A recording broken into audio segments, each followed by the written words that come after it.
शिमला नाम का एक गांव था। उस गांव में कुआं चापाकल नहीं था, इसीलिए सब लोग नदी से ही पानी लाते थे। एक दिन गांव की एक औरत मधु नदी किनारे कपड़ा धो रही थी। तभी उसी नदी से डरावनी आवाज सुनाई दी। कौन है यहाँ जो मुझे डरा रहा है? मैं हूँ मैं। चुड़ैल को देखते ही मधु अपने कपड़े छोड़कर गांव की तरफ भाग जाती है।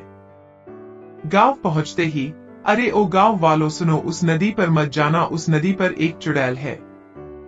अरे क्या बोल रही हो मधु, उस नदी पर चुड़ैल है? हमने तो सुबह ही उस नदी से पानी भर के लाया है।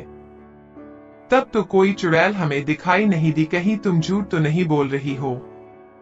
अरे तुम लोगों को मेरी बातों पर यकीन नहीं है, नहीं तो खुद ही जाकर देख लो।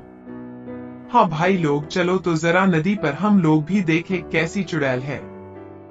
मधु की बात सुनकर सभी गांव वाले उसे नदी की तरफ जाने लगते हैं। नदी पर पहुंचते ही गांव वालों को वहां पर कोई चुड़ैल नहीं दिखती। अरे यहाँ पर कोई चुड़ैल नहीं है, मधु को कोई वहम हुआ होगा। चलो चलो भाइयों और बहनों, गांव की तरफ चलो। सब अपना अपना काम में लग जाते हैं। गांव वालों को नदी पर कोई चुड़ैल नहीं दिखती, इसीलिए सभी गांव वाले गांव की तरफ चले जाते हैं। अगले दिन सुबह सब कोई नदी में आते हैं। सब अपना अपना काम कर रहे होते हैं। कोई पानी भर रहा होता है, तो कोई कपड़े धो रहा होता है, तो कोई उसमें नहा रहा होता है। चुड़ैल नदी के अंदर से यह सब देख रही थी। यह सभी गांव वाले फिर नदी में आ गए। यह लोग ऐसे नहीं मानेंगे, इन लोगों का कुछ ना कुछ तो करना पड़ेगा। गांव का एक आदमी नदी में नहा रहा होता है। जैसे ही वह आदमी नदी में उतरता है, वह चुड़ैल अंदर से उसका पैर पकड़ लेती है। अरे यह मेरा पैर किसने पकड़ लिया है? कौन है भाई नदी के अंदर? बचाओ बचाओ। चुड़ैल उस आदमी का पैर पकड़कर अंदर खींच लेती है। थोड़ी देर बाद उस आदमी को नदी के बाहर फेंक देती है। वह आदमी बेहोश हो जाता है। गांव के कुछ लोग अमन को वहां पड़ा देखते हैं। यह तो अमन है ना, यह इसको क्या हुआ? ये यहाँ ऐसे बेहोश क्यों पड़ा हुआ है? चलो इसे इसके घर ले चलते हैं। जब ये होश में आएगा तो इसी से पूछ लेंगे इसे क्या हुआ था। सभी गांव वाले मिलकर उसे उसके घर ले जाते हैं। थोड़ी देर बाद जब अमन होश में आता है, तब वह गांव वालों को सारी बात बताता है। भाइयों, नदी के अंदर कुछ तो था जो मुझे नदी के अंदर खींच लिया था। अरे यह क्या हो रहा है? पहले मधु, अब ये अमन। तुम दोनों का दिमाग खराब तो नहीं हो गया?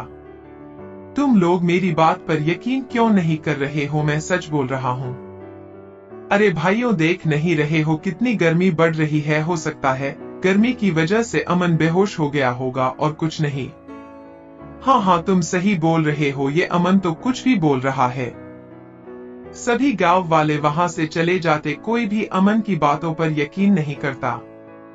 फिर से सभी लोग नदी में जाते, नदी में नहाते और वहीं पर कपड़े धोते। तभी चुड़ैल की भयानक आवाज आती है और सभी औरतें वहां से भाग जाती है। यह लोग नहीं मानेंगे, इनका कुछ ना कुछ तो करना पड़ेगा। नदी के सामने जो कूड़ा का कचरा फेंका हुआ होता है, वह चुड़ैल आधी रात को गांव वालों के घर में जाकर फेंक देती है। अरे सत्यानाश हो उसका, जिसने मेरे घर पर ये कचरा फेंका है। देखिए जी, किसी हमारे घर पर कितना सारा कचरा फेंक दिया है। यह सब देखकर परी और मोहनास पड़ोस वालों से लड़ने लगते हैं। दूसरे दिन फिर वह चुड़ैल आधी रात को आती है और शंकु के घर के बाहर कीचड़ फेंक कर चली जाती है। सोनू, यह अजीब सी बदबू कहां से आ रही है? हाँ जी, ये बदबू तो मुझे भी आ रही है। ये बदबू शायद बाहर आ रही है, चलो जाकर देखते हैं।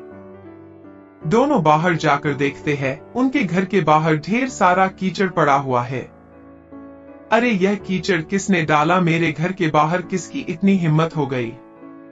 क्या हुआ शंकु भाई, इतने गुस्से में क्यों हो और शोर क्यों मचा रहे हो? अरे भाई जरा यहाँ देखो, किसी ने मेरे घर के बाहर कितना सारा कीचड़ फेंक दिया है। पता नहीं कौन है वो, अगर पता चल गया न छोड़ूंगा नहीं उसे। शांत रहो शंकु भाई, किसी ने तुम्हारे साथ मजाक किया होगा। कोई बात नहीं, अभी तो मैं चुप हूँ। अगली बार ऐसा कुछ हुआ तो मैं उसको छोड़ूंगा नहीं। यह सुनकर सभी गांव वाले वहां से चले जाते हैं।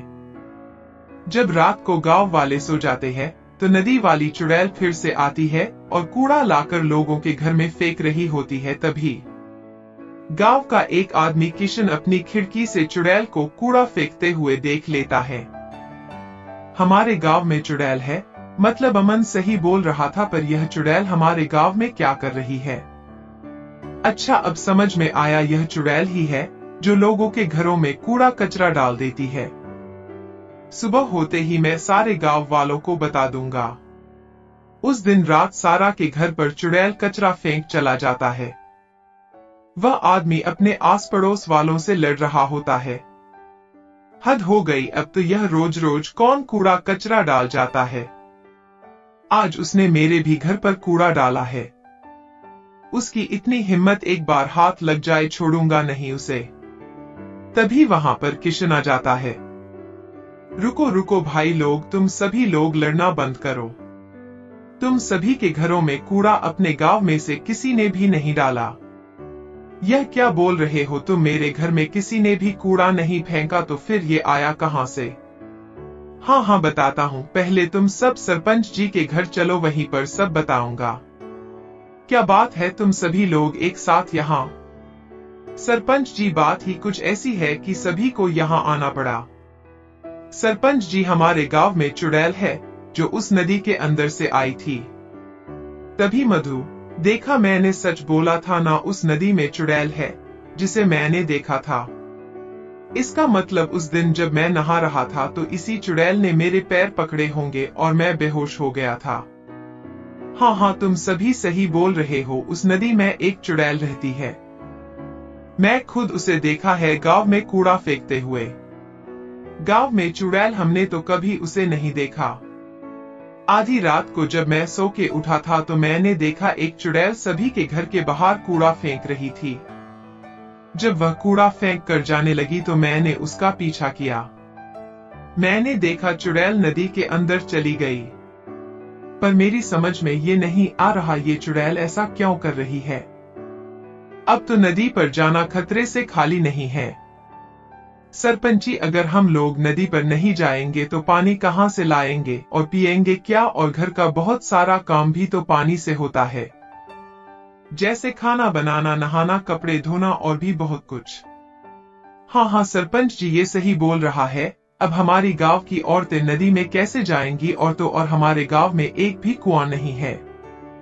अगर कुआं होता तो इतनी परेशानी नहीं होती। हाँ हाँ ये तो बहुत बड़ी समस्या है। अब तो किसी तांत्रिक बाबा को ही बुलाना, और एक तांत्रिक बाबा को बुलाते हैं और उनको सारी बात बताते हैं। अच्छा, इसीलिए तुमने मुझे यहाँ बुलाया है। तुम लोग चिंता मत करो, मैं सब ठीक कर दूंगा। अगर तुम लोग चाहते हो वह चुड़ैल जल्दी यहाँ से भाग जाए तो हमें गांव के बीचों बीच बैठकर हवन करना पड़ेगा। हवन की सारी तैयारियां हो जाती है। तांत्रिक बाबा हवन करने बैठ जाते हैं और सारे गांव वाले आसपास खड़े होकर देखते हैं। तांत्रिक बाबा मंत्र पढ़ते हैं और अपनी पोटली से कुछ निकालकर सारे गांव में छिड़क देते हैं। सरपंची, अब वह चुड़ैल इस गांव में कभी नहीं आएगी। बाबा, गांव में चुड़ैल नहीं आएगी, पर नदी का क्या? हमारे गांव की सारी औरतें नदी में पानी लाने जाती है, कभी चुड़ैल वहां पर आ जाती है। तुम लोग मेरा कुछ नहीं बिगाड़ सकते, मैं बहुत ताकतवर हूँ। इस तांत्रिक को तो मैं चुटकी बजाते ही मार सकती हूँ।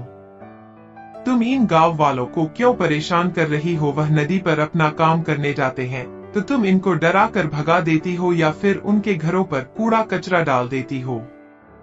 क्या बोले? कूड़ा कचरा मैं करती हूँ? जरा तुम लोग चलो मेरे साथ नदी में।